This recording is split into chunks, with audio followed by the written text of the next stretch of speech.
Tonight, I want to talk about Bible magic. I don't like to use the word magic, but I want to say this for my audience because a lot of people still utilize that language.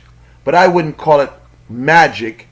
I'm using it just for the audience, but I would say these are natural things, that are especially in the Old Testament. When you read the book of Leviticus, for you root workers out there, there's ingredients that you use when concocting certain powders. And when you go into Leviticus, you find a whole list of things which are mentioned that are holy as well as unholy. Now, if you are used to making powders, then you know where I'm going with this. I don't even have to go into details.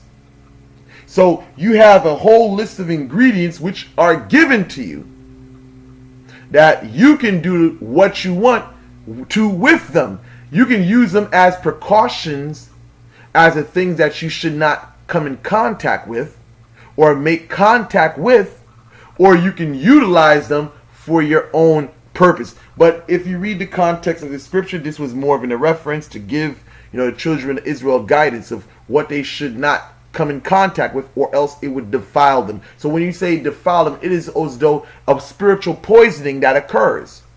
So when they touch these things, it's like they can get sick, things of that nature.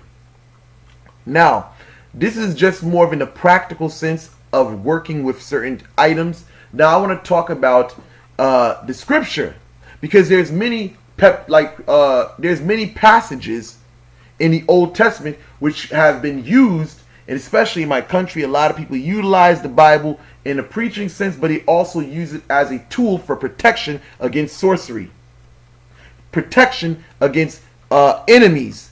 There's many passages in the Old Testament, which I don't have to go into elaboration of, which have been used throughout centuries as protective amulets, as well as tools to seek revenge on their enemies.